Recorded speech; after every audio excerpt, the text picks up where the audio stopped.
Good afternoon, everyone. Thank you for joining us.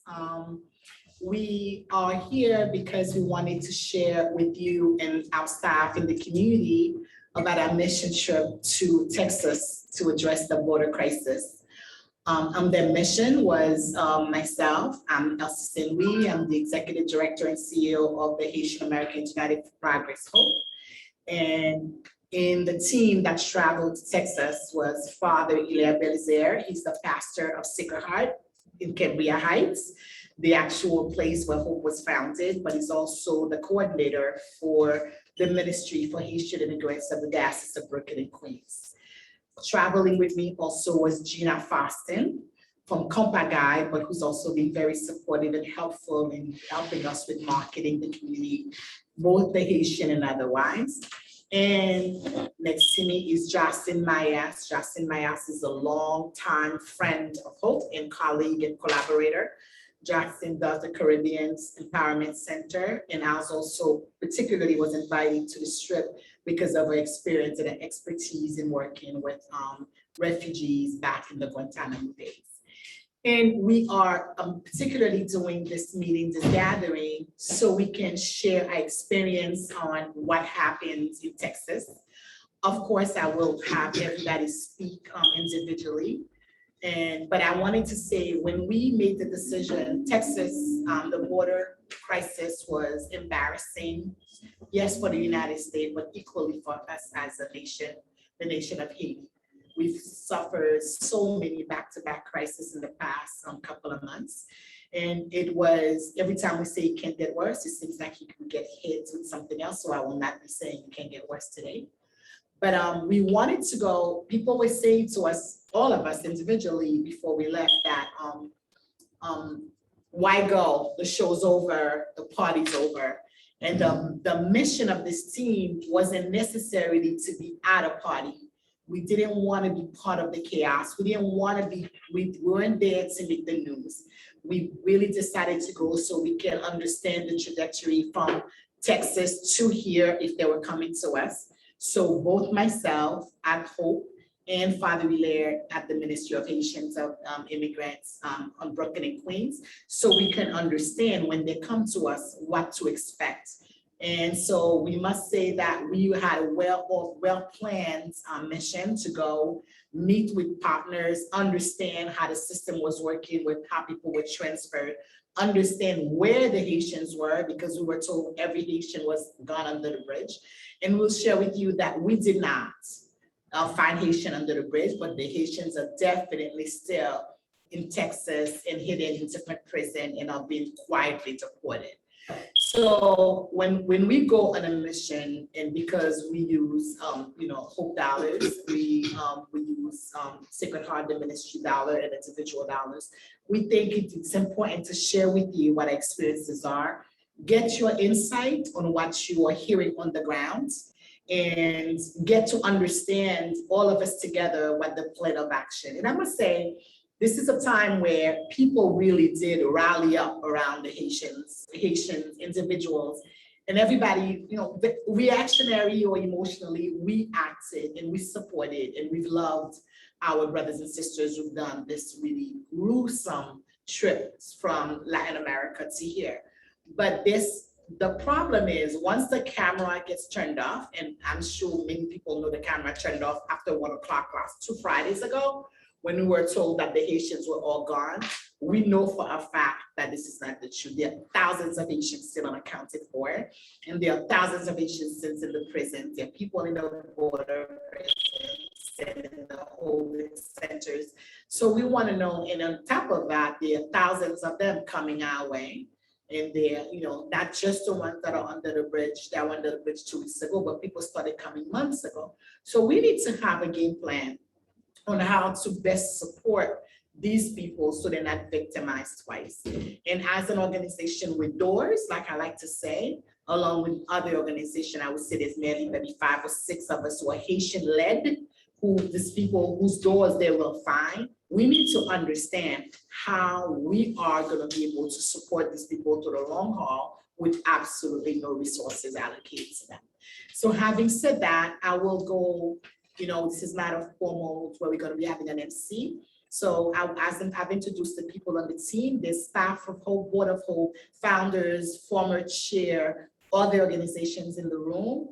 And I know on the phone is the commissioner of the mayor's Office of Immigrant Affairs, Raquel Batista. Thank you, Commissioner, for joining us. And I know lovely Parliament equally from that office is on the phone. Our leadership at HAUP is here. That would be Bianca Lockett, who's our Senior Finance Director, John Francis, who is our Director for Special Needs Services, and Lorena Mora, who's in the room, who's our Senior Director for Family Support. I cannot use HAUP dollars, take these trips without the approval of these really tough young men and women. So thank you for approving the dollars that we needed to make this trip. So having said that, we will go with Father Hilaire, who will share his experience and his views. Then we'll go to Gina, and then we'll go to Jocelyne. Then we'll take your questions and try to have a conversation.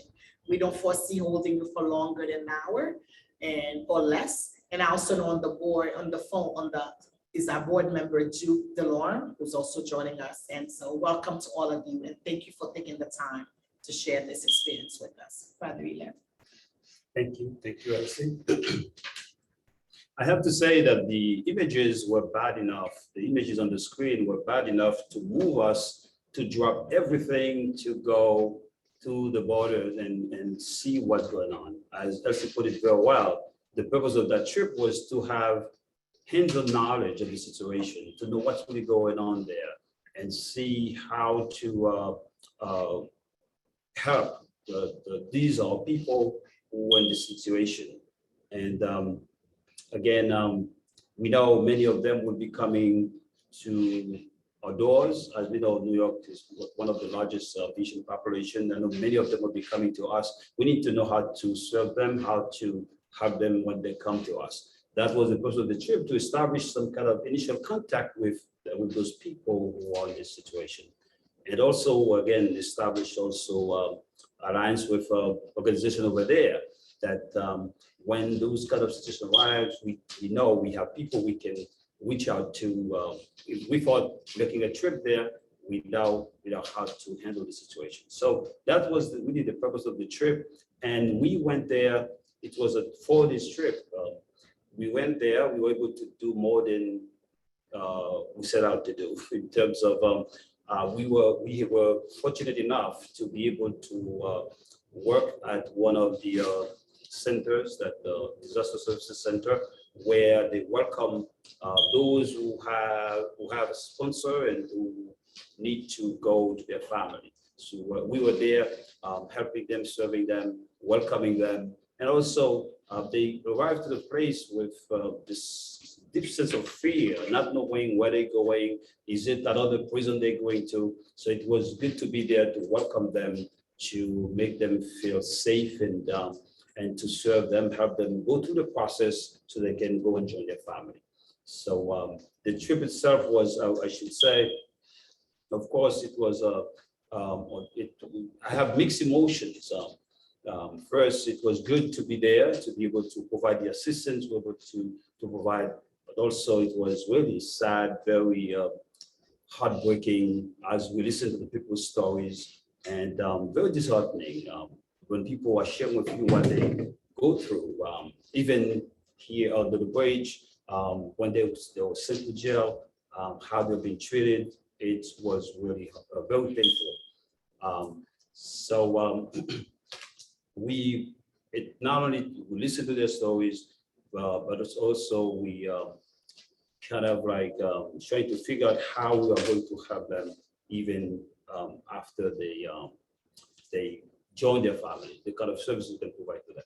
But one thing I need to say before I stop, I know the others need to share their own experience, is it has to do with the deportation itself.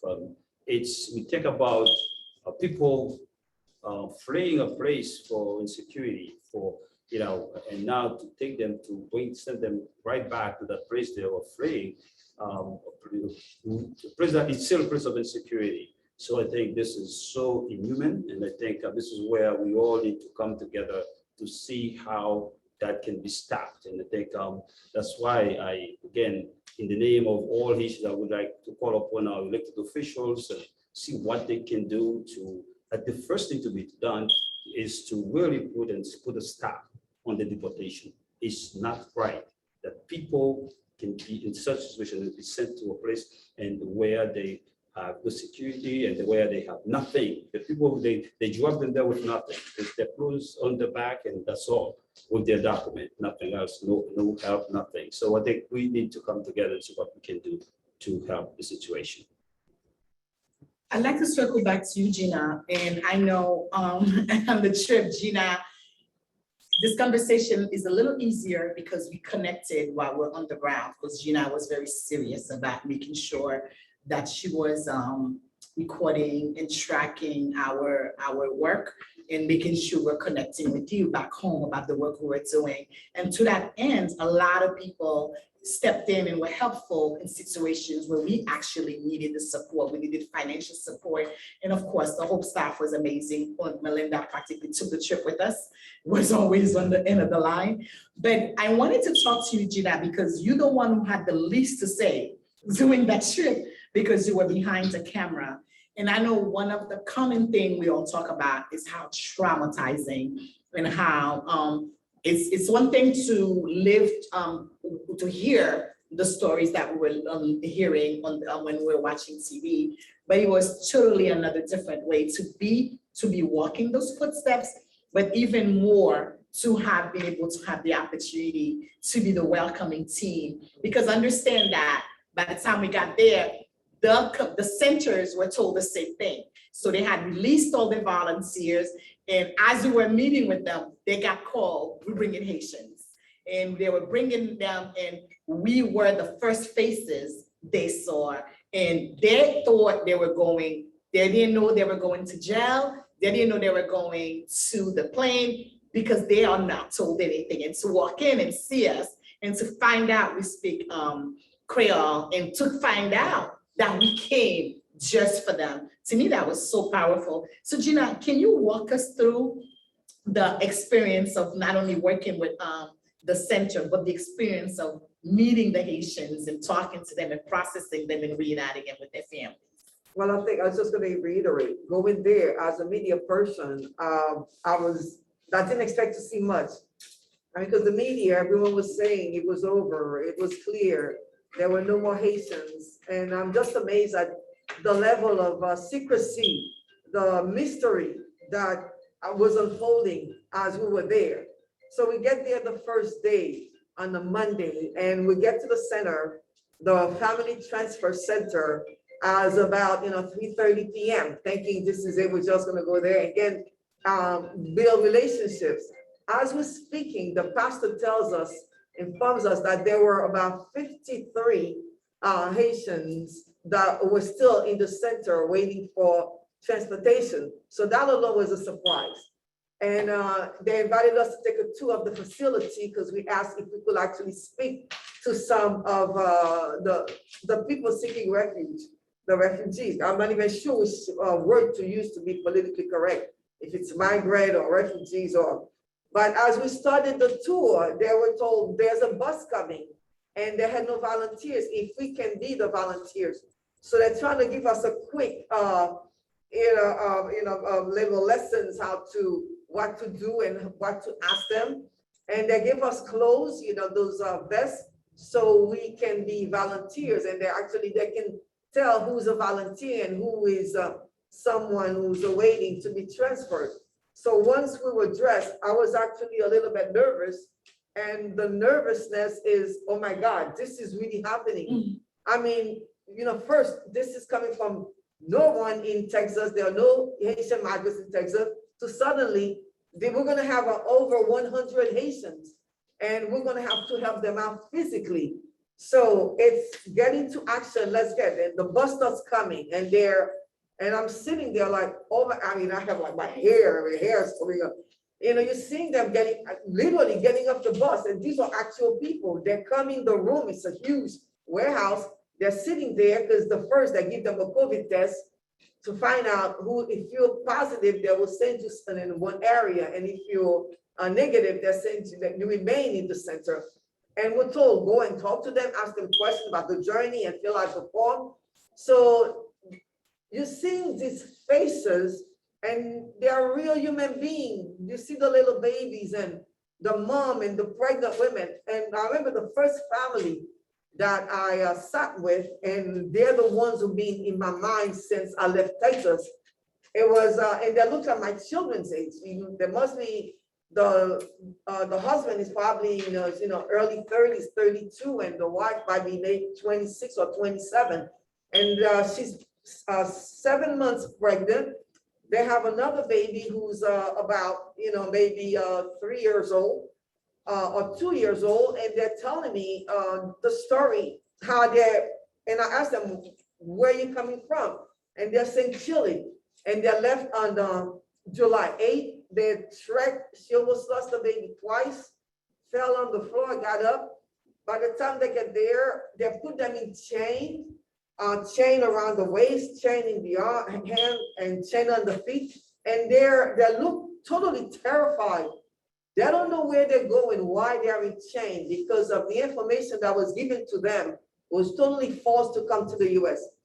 And you can see they're hungry, and because they're told us, and what the administration from the center did tell us, that in the morning they give them a cookie, and in the afternoon they give them another cookie, and that's basically all the food that they have. So when they get there and they're hungry, and they're telling me, well, we've already gone through 4 prisons. So I'm right, they're like 4 prisons, yeah. Each night they take them to a different prison, they sleep on the floor, they don't give them anything. And there were women who were menstruating, they had their periods, so they had no sanitary napkins for the time being. And the babies had no diapers. So I'm getting all this information and I'm like, is this the United States of America? This is 2021. And my mind, it's hard for me to process because there's so much work to do. So once we got the information, who they are, where they're coming from, where they have family, and there was an issue because the family member they were calling, they said they really had no money. They're, just above, they're basically above poverty level, and they couldn't find a way to send them the ticket. And they only have, I guess, 3 days to find transportation. If they don't find transportation to leave the center to go to that family member, they're going to get shipped back to one of the prisons and then deported right away. So you're seeing this young woman who's pregnant, the husband is terrified, they're not sure what's going to happen. And I'm documenting this thing and still saying, you gotta be kidding. America, what's going to happen to them? So eventually, as we go, it was the same story with each, family that we spoke. So the first day was pretty much it. By the time they realized they can take a shower because they have not bathed in 8 or 10 days or maybe whatever, they got a chance to take a shower. The babies came out alive. They were able to comb their hairs and a whole lot of things. But with the days, just to summarize it, it seems like every time we stepped out, we got a phone call and they're saying there's 800 Haitians that they dumped in a hotel in San Antonio. So we, in El Paso, then we're going to San Antonio and they call us. There's a lot of them in Houston in the prison called Core Civic. So we get to the prison and finding out there's like loads of Haitians. And then they tell us there's another 2,000 or 3,000. It's like every single day, every minute, it was the mystery, it was the secrecy, it was not knowing what's going to happen. And all we know, there are human beings hidden in Wisconsin, in Louisiana, in all over Texas, in these private prisons that have absolutely no incentive to let them go. Because they get paid, as you know, every day by, this is it, this is the commodity. So just to, overall, my experience, documenting this whole, I'm not even sure what word to use, this injustice, this craziness, this horrific adventure. I kept my ground and made sure that every day, every minute was being documented. But by the time I came back, and it's just like Father Hilaire, it has been very difficult to sleep. The images keep playing in my mind. What's going to happen to them? And even now, as we speak, I'm still getting phone calls. I have a brother who's in San Antonio. I have a brother in Texas. What can you do? How can you help us? You know, their court date is coming up. They're in New York, but the court date is in San Diego. The court date is in somewhere in another state, in Houston or someplace else. So it's a total mess. And I hope that whoever's listening to this can open their mind, their heart, the city, to really help find the resources to help the families who are, hosting these unfortunate, people that are just looking for a better way, just a way to live, and just a way to live, and help them also who need, because it is a humanitarian issue. And as a Haitian American who've been here in this country for over 50 years, I am shocked. I am embarrassed for the United States. I am angry. I am upset. I cannot imagine the level of cruelty that this country that I've given oath to will stoop to mistreat Black people that are from Haiti. Thank you. Thank you, Gina. I want to say the issue, and I'm using the word migrant because everybody's using that now, but that is not the sensitive word that we who advocate for immigrants use. My Haitian brothers and sisters who are here, this made the news because it was embarrassing to this country because they happened to find a way in, which was pretty genius of the Haitian people, but that's a whole different conversation. But to come across the bridge. However, this issue is not a last week issue. For the past few years, immigrants from everywhere have been coming through the borders. And this country has shipped a lot of the Haitians back. We've always mistreated the Haitians. I think it must have been 2 Septembers ago, right before COVID. HAUP took a mission trip to the borders of San Diego with Tijuana, and we went into Mexico. And if you go there, they have a whole city of Haitians abandoned. They have a whole tent city, worse than Haiti, where the Haitians are camping. They are not processing them. But through those same borders come immigrants from every other country. However, the people who are let in, I think Minaj Raru was, I'm giving it the exact number that I remember, but it was less than 1.8% of people who were in those numbers who are coming through the borders. So it's not the Haitians, they process other people.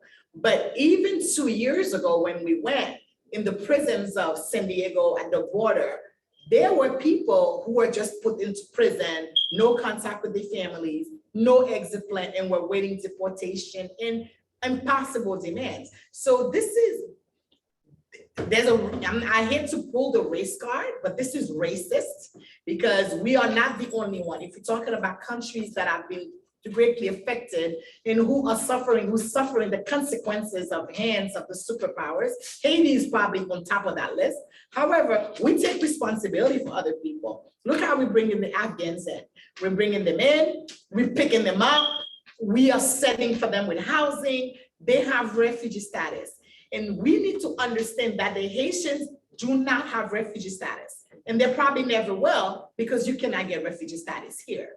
So they are here, even though, and I think this morning in an interview we had with NetTV, Gina said, are they just letting a few in just to say they did something? And you don't really know what to think because they're letting them in with absolutely no support. No city, whether it's New York City or the other cities, New Jersey or Boston or Florida where they're going to, there's no established sort of resources. And I know Commissioner Batista and I spoke at length last week, and she was very concerned about what's going to happen, what they do. And I know everybody's speaking and talking, but in the meantime, these people are coming in, and they are coming in into families that were already vulnerable. So, and they're coming into centers that is already in the second quarter of their fiscal year. So I know I spoke to everybody is pregnant. Everybody has a baby. People are sick. They're going to need healthcare. as we are doing this, if you can do this for one country, you certainly can give those people the due process. I want to circle to Jocelyne, because Jocelyne, with her experience in Guantanamo, Jocelyne, how is this different from what happened in Guantanamo? And how is this worse than what happened in Guantanamo? Situation was no different from Guantanamo. It was heartbreaking. I'm still trying to process what I saw. And it has not been easy.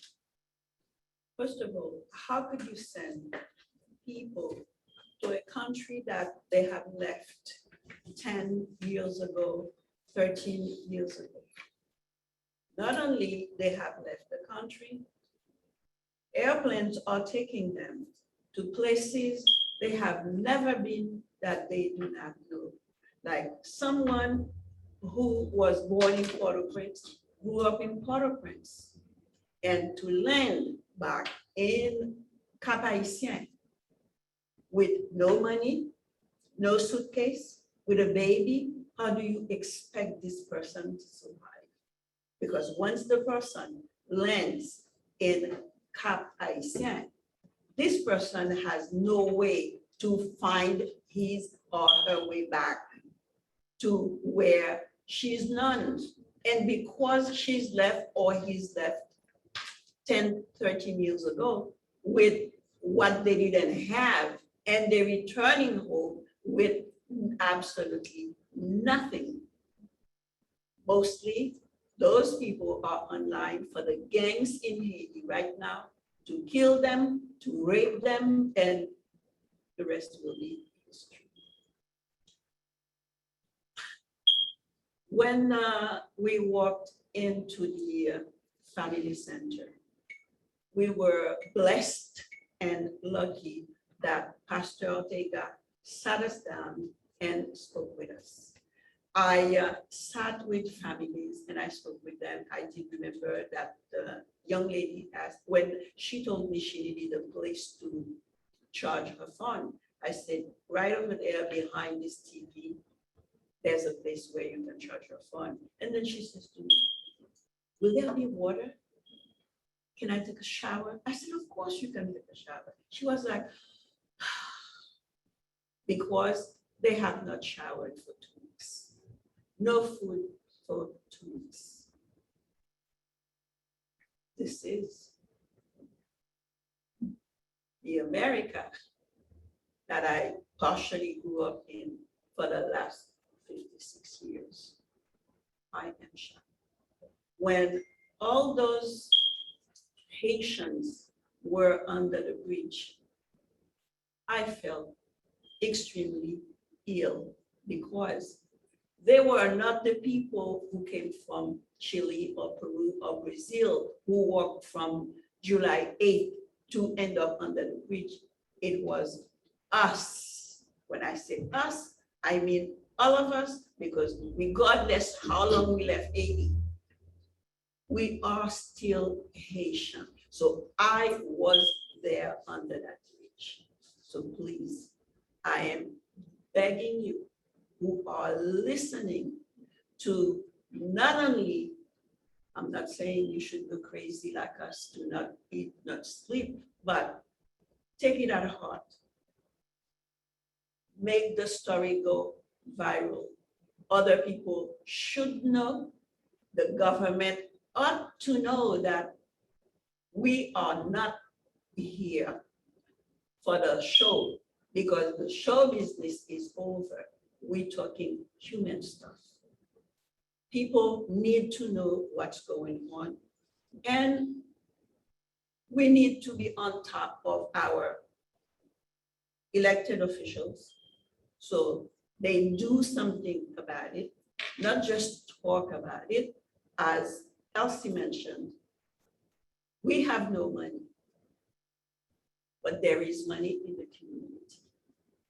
And if I go back to those I saw at the center, that we helped the center process, they can only stay at the center 3 days. After 3 days, they'll go back to jail. to be sent back to Haiti.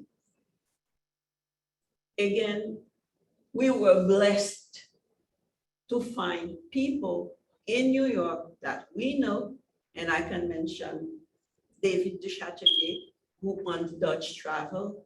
He assisted with some tickets. There were other people in the community as we were doing those tickets for people to leave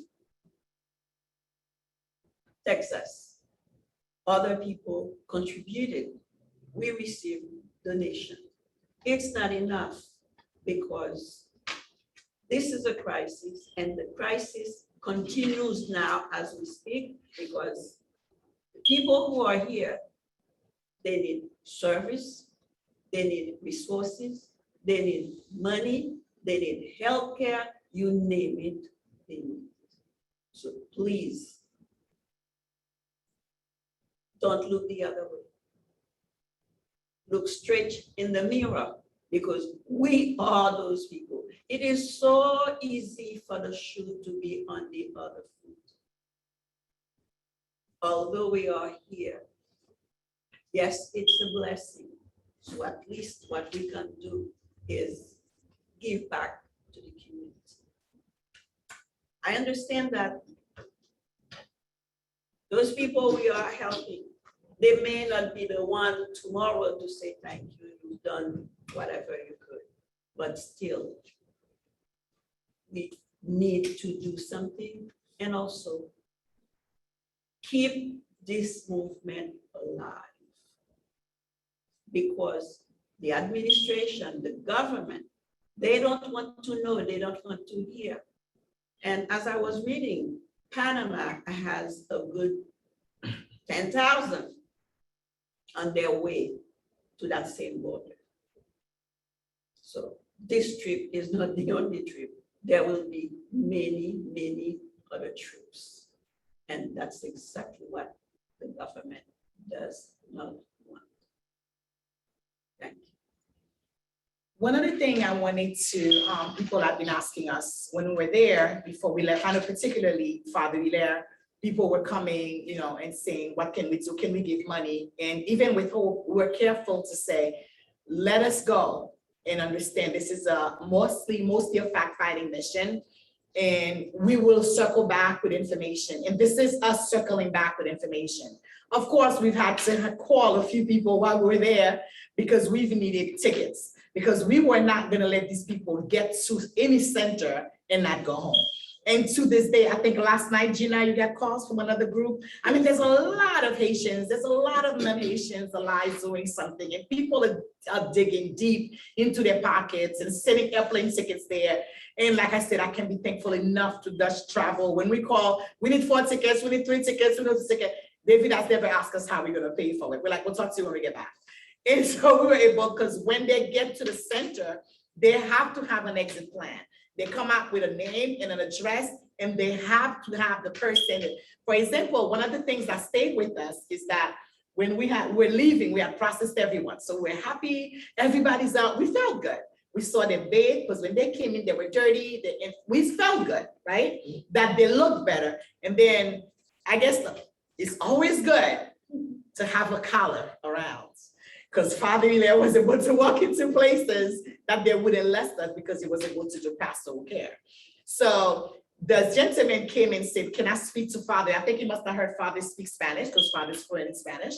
And then when Father called me and said, Elsie, come over, I have a situation.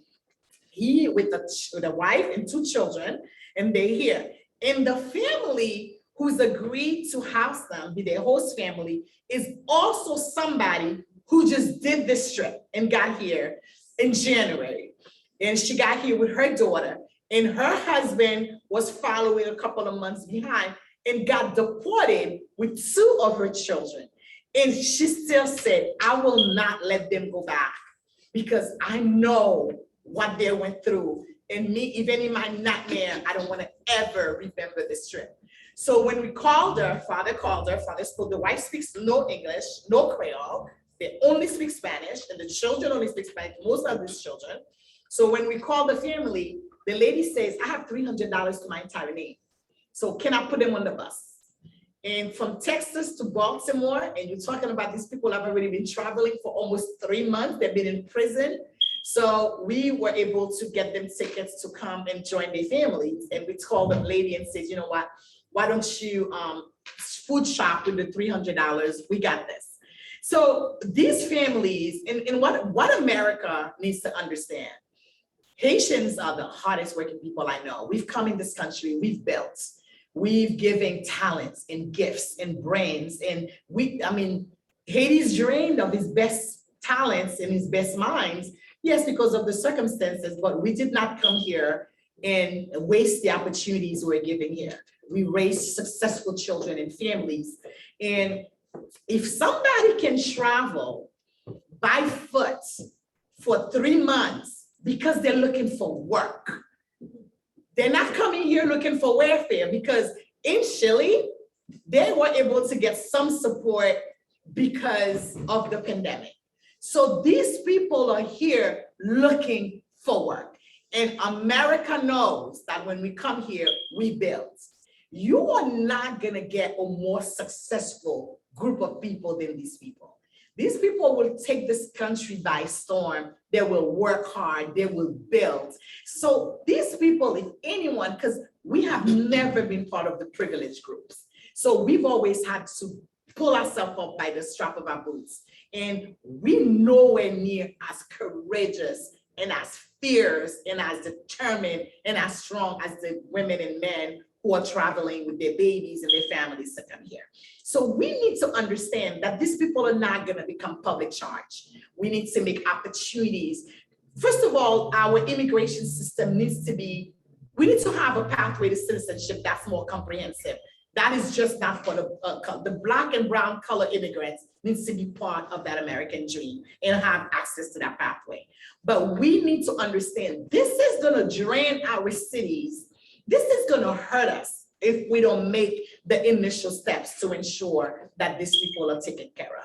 Because these people are in our borders, they are in the diaspora, they are in Brooklyn and Queens and New York. So they need food, they need access to health. We have a lot of sick babies, we have a lot of pregnant women. So we are gonna need to lean heavily. And I hate to do this because I have officials on the school, and it seems like this is not targeting at them.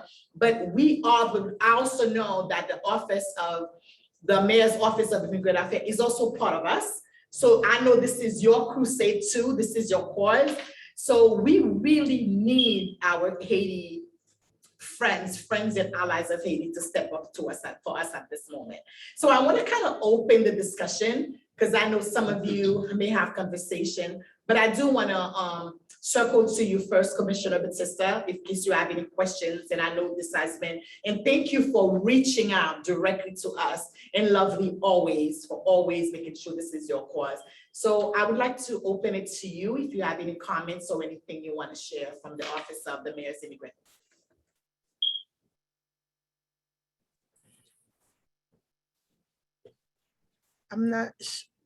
Hi, everyone.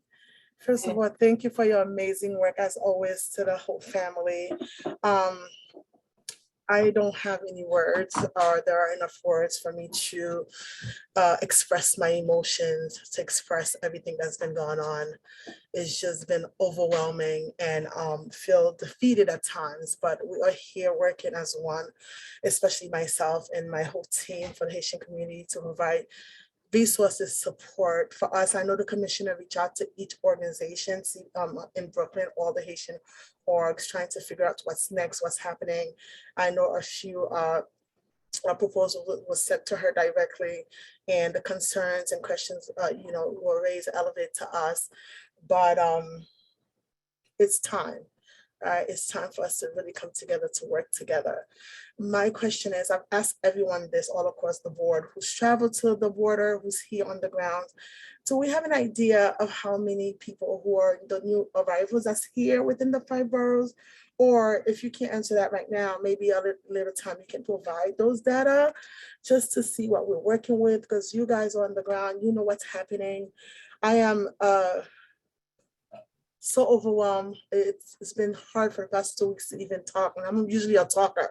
And today I'm just like, it's just been a lot, and we just want to have a sense of idea. I know I reach out to a lot of the faith-based organizations as well as the other orgs to say, can you send us a number? I mean, to work with what we're looking at. I know the needs are great. You know, I've brought it back to my team and said, the pregnant women, these are the emails that we receive, and resources, funding. Funding is beyond our team. That's up to the, you know, to the higher levels to kind of like talk about these things with the orgs. But at this time, we are here. My team is here to provide resources. I talked to one of the Elsie staff, Joanna, to provide maybe one of our staff can come to Brooklyn to bring resources. I can be there for translation. We are here and available to help at any capacity outside the funding source, because that's beyond me, that's beyond myself, my team, or even, you know, the commissioner will take it to the next level where she needs to take it. But this is what we need to, you know, see, like, how many people are here, because we really don't know. I've had so many people email me, this is what we need, this person, pregnant women, children, families, but we really don't have any numbers to come back and say, we have 100 women in Brooklyn, we have 200 in Queens, we have 3,000, just to have an idea, because sometimes it's easier to say it, but when they see the numbers, then we'll be able to identify, say, this is what we work with, this is what all the orgs, this is, I know you guys are overwhelmed. I think HAUP is seeing 40 or 50 people a day per day. The lines is at the door. I shared all that with my team. So I know you guys are overwhelmed, but that's just my question, maybe in the next few weeks, to kind of share an idea and hoping that everyone work together. This is the time that everyone has to work together. All the orgs have to work together, hopefully, to bring some data, to have a conversation so this momentum can continue so that we can work together. So I want to thank you. I really appreciate all you guys have done, and we are here for you. I quickly want to circle back to the data. I know one of the things, I know with the center we were in, they processed over 2,000 Haitians in the past since the bridge. And I know they have gone predominantly to Florida, New York, Connecticut, New Jersey, and I know Boston. And I know they were talking about groups who are coming from Alaska or all these far west cities coming to see if they could get migrants in group because they could go to the churches with them. I know there have been some unscrupulous things happen, but overall, I think a lot of these people have been reunited with families. And I know most recently, Lovely, been part of the conversation. There's a lot of Haitians who have been giving to churches. I mean, people are going in and see that. I know there's a pastor who took 8 of them to New York back with them last night. So there's about, I want to say, there's a few couple of hundreds already in our doors. There's probably a lot more. But I know I circled all the orgs. We had a conversation on Friday, and we are talking to our staff and asking them to do data on who's coming to our doors that is part of that population. So we're just starting to gather the data. And I know Father had a conversation with Pastor Ortega and asking him, can he share his list with us, and he promised to send, so we'll circle back. So we are trying to put as much as the data on. And Lovely, I know there are groups that you are part of that we're not. So if you could ask them the same thing so we can gather it and really put that out there. Because like I said, whether it's 5 people or 5,000 people, when this is over and we all go back to our regular job, they're gonna be coming to the organizations with doors. So, you know, so we wanna be able to be best prepared, talking to our contract managers and letting them know what the situation is. Have your office advocate to the city on things that need to be our numbers, who we need to service, what services we need to add. So we'll get that information to the mayor's office as soon as we receive it.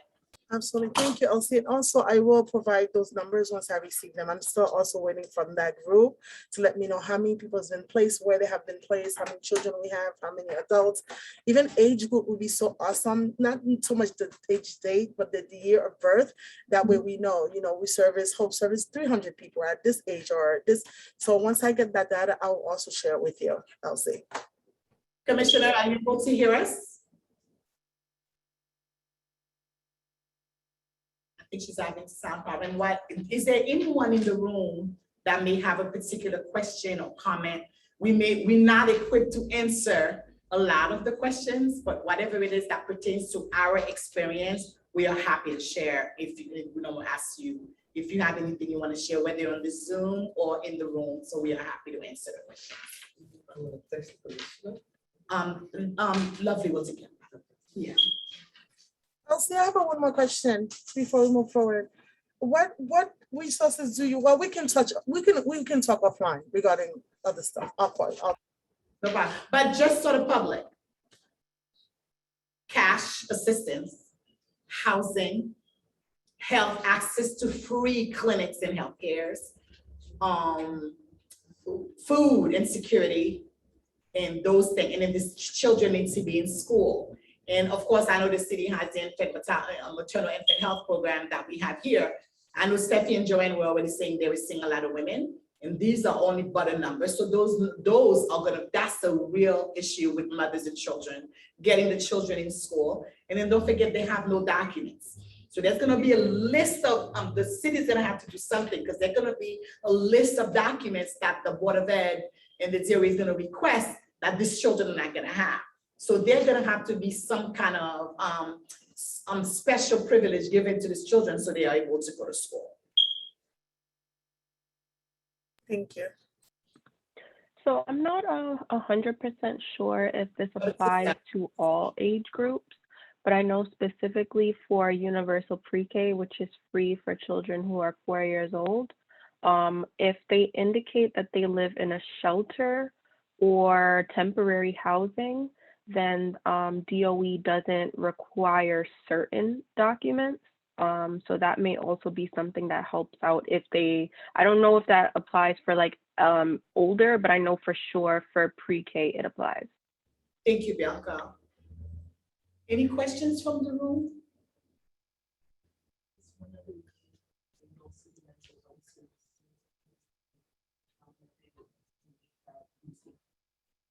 Yes, mental health services is everything for these people. And I know the Association of Haitian Psychiatrists reached out last week, and Dr. Elsie offered the services. So she chairs that organization. So we are looking, and I know other groups are talking about mental health as well. And one of the things that's really urgent right now, outside of just getting them reunited to their families when they're here, is the legal services that they're gonna need. They're gonna need, because we have people who are saying they need to be in contact with ICE or a DHS in about 60 days, but we have people who already have appointments starting tomorrow. I have a family who just got here last week who has an appointment tomorrow in New Mexico. So I've been trying urgently to get an attorney to take that case, because the process seems to get pro bono attorneys, even though there are a lot of attorneys who are working on the border. But getting somebody from New York to at least get that case number and be able to switch the appointment to a New York court. And so if you have access to something like that urgently, I know Jory and I spoke about it this morning. And then, so we need to know how do we get that? But while people are thinking whether they have a question on it, I wanted to circle to Jory. And so Jory can at least educate us, Jory, about what we are able to do. I know we already knee deep into the TPS filing here. And so what is it that we are able to do for immigration besides really referring them and pulling together that list of resources of immigration attorneys who can do the rest of the work? What is it that we at HAUP urgently can do if somebody shows up with our doors with a case like that, Jory? Okay. Oh, Jory stepped out. So when I spoke to Jory this morning, most people are wanting us to accompany them to court and get to court. And I know that's not something we are able to do, because the boundaries of our immigration work is to do applications. We don't do litigation. So, and I do know there's a lot of attorneys who are giving their time, but there has to be, and then one of the things your office, the commissioner's office can probably do is to really step on organizations who are getting the largest city funding for immigration to really find a way for them to hold clinics in communities, not sending these people to NILAB or not sending them to the city, to really see how we can work out with them, get them to provide these kind of services in community. And when we talk about this organization, they tend to want to set up those clinics like 3 months down the road. We do not have 3 months, because these people have between now and 60 days to connect with ICE. And we don't want them to start the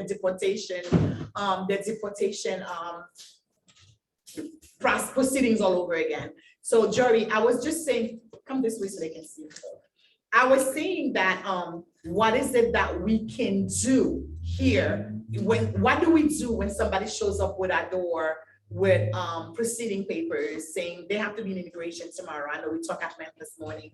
So talk about all your needs because the commissioners are there. Okay, so usually the immigration court gives a list of organizations that represent people in immigration court. So those are organizations that have attorneys that can represent you. And then usually we connect them to those services. So, we tell people to reach out. I highlight the organizations that have either interpreters or they have attorneys who speak Creole on their staff. So then they can reach out to them directly and then they can start working together on mounting a defense. So whether it's like, doing an asylum application or it's, doing some sort of other relief to present to the judge, they can do all that, before their hearing date. So Jerry, is there a possibility that in our immigration, on our immigration Facebook Lives, we can have a conversation to at least let people know what they need to do, how not to ignore what they get? Is that something you think that we could put together quickly as a community for them right now? Oh, yeah. Yeah, we could definitely do a Facebook Live and post and repost, giving people information as to the importance of showing up to your immigration date. If you have an attorney, for example, Elsie and I were talking, if we connected the person that she says has an appointment tomorrow with services here, and you have an attorney in New York, having your attorney trying to reach out to the court to ask them to reschedule or change your venue so that you can be represented in New York as opposed to New Mexico, which this particular person is, or some other state. So doing that, and a lot of times the court will respect that or they'll honor that because they do want to give you a chance at getting representation. So that's a possibility. Since we have no question further, I wanted to circle back to you. I know you were speaking to Catholic Charities, and I know you have a very good relationship with the CEO. So how can we get them to work with us a little better? So, and I know this morning, Zeke and Ramo was saying they've already committed to helping some people. So what do we do? What's the conversation? I know you made a pledge to continue having this dialogue. Can you share with us? Yeah, I think Catholic Charities is ready to do whatever they can to provide assistance to those who come to our doors. As you know, Catholic Charity, in fact, when I first called them to tell them the trip, they were the one who they were first, they welcomed the idea because they know those who are going to come to our doors. So whatever they have to do, they're ready to do it. Because Deacon Ramo shared this morning, he's already on the ground working with people. In fact, this weekend he was on the phone with one of the family who just gave birth at Coney Island Hospital. Monsignor Pinto told him not to waste time to find out where they are and to or whatever the services they need to Catholic Charities. Basically, it's a big organization. So that's one thing we need to come together as all the organizations and Catholic Charity so that we can complement each other in terms of how we reach out to those who are in need. So I think Catholic Charity is ready to do whatever they can to help out. And I know as we are waiting to get people on the door, I know Gina, you and Jocelyne, because you guys are in this, are getting a lot of calls. And I know you guys are still paying tickets and trying to match people with tickets, and we're trying to do that. And this the not to use the word sucky, but really the sucky part about being HAUP is that people think we have all this money, but we have program money. We have restricted dollars. Yes, I can take people on for ESL. I can try to help people with immigration. I can help place people in school. And I know Steffi and Joanne already saying they're seeing a lot of women with pregnant women with our maternal infant health program. But I do not have cash assistance for the amount of people who are coming and saying they have immigrated, they have people. And I have a couple of people who came to HAUP and says, I took a family, so what are you guys gonna do about it? There's nothing I can do about it right now. So I know I've gone to Martine. We don't have Moya money. all that money's over. So when this person comes and say, it's gonna be spring, I need to get formula, I need to get diapers. So thank God we have distribution soon, we can do diapers and we can do those things, but that's just putting a Band-Aid. So, and then the city also needs to be looking into, right now, everybody's taking somebody or family into their home because they're feeling emotional. In a couple of months, these people are gonna become a burden. And we're looking at a whole lot of people who are gonna be without a home. So I was speaking to somebody who said, what do we need? The city needs to, if we had a building, we could house these people. And I know the commissioner and then I talk about having some kind of a dormitory temporary, giving people 120 days to get them situated with food, with security, with shelter, with all the other services on site that it would need. But as much as I want to do that, I can't do that with asylum. So there has to be additional support. So I want to wrap up this conversation, and I'm hoping before we leave, the commissioner will be able to say something. But until then, is there any last words? Oh, very importantly, you got to also be careful. So while we are being emotional, we're not going to be taken advantage of. A lot of people are saying, I'm not disowning or discrediting anybody in particular, church leaders, community leaders. This is not what this is it.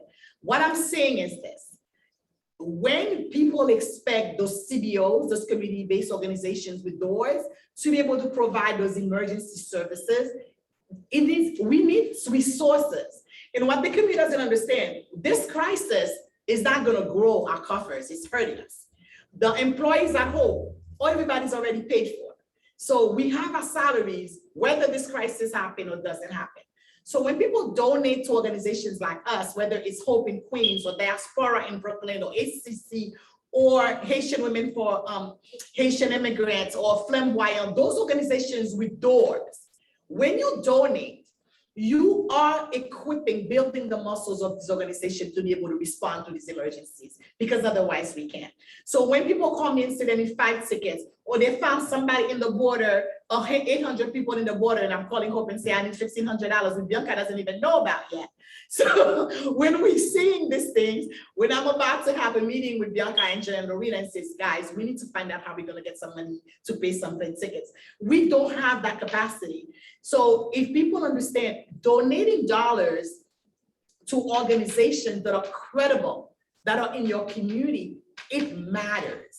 It's good to give to your friends because they say they're doing something, but helping organizations, because when they come to these doors, they are able to come in for one thing and be able to be plugged in with all other kind of support services. Because most of us, we do wholesome intake. So to be able to intake the family through one person. So it matters that you donate money to these organizations and to the Haiti relief efforts, because this is a Haiti relief effort. So that way we can help these people when they walk through our doors. So any last words, Gina, Hilaire, Jocelyne? Yeah, I think you've said it all. Basically is, we just have to do something, we have to do better. And we need to reach out and help the organizations that will be actually responsible for the most unfortunate ones, our brothers and sisters. And we are approaching the cold weather. Those people have no clothes whatsoever. So we need to have boots and coats and jackets for the adults and the children. And not because people are cleaning their closets. We need to respect them enough to give them something that's new or slightly worn. We are not helping the community clean their closets for these people because we don't have the space capacity. And I am very serious about not treating them any less indignant than they have been treated for the past 3 months. They have been through enough. So having said that, Faustin. I think they may have lived under the bridge, but the story goes on. The issue remains the same. Our work starts as of now. Our works of advocacy and whatever we have to do to provide assistance to them. So that should not, it's easy for once it's not on the news and we could forget about it. I think all I want to say is that this is not over yet. We need to remain vigilant, we need to be alert. And again, I cannot stop saying this. I want to call upon our elected officials again to reach out to the government to tell them to stop deportation. This is so inhuman what is happening. So, well, that's all I want to say. I want to thank all of you. Somebody has a question. I'm sorry. Hey, Elsie, not so much of a question. I dropped some communication in the chat box regarding the healthcare, NYC healthcare. Everyone who's here can be referred to New York Health and Hospital, but we got like Coney Island, Kings County Hospital for healthcare. So whoever you see come to your door, please refer them to the hospital for healthcare, any adults.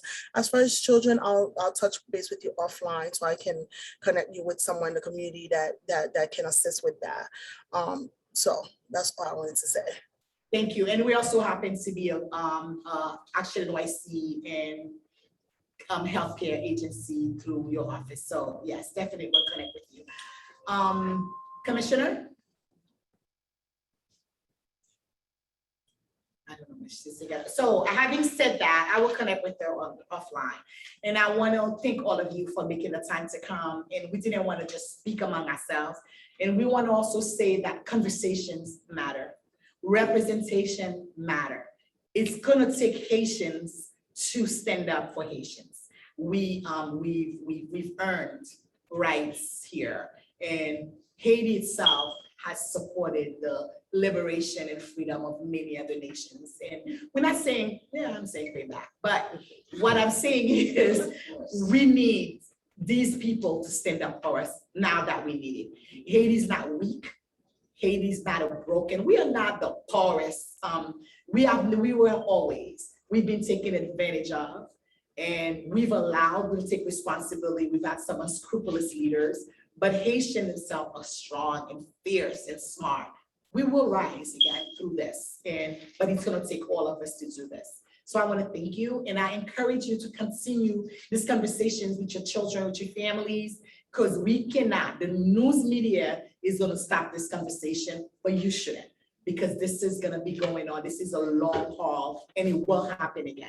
So I want to thank you for today, and I want to encourage you to donate and encourage your friends to donate. Doesn't have to be HAUP, but find a community-based organization that is trusted. And then I'll be happy to let me know who you gave it to, so I can refer people to that organization.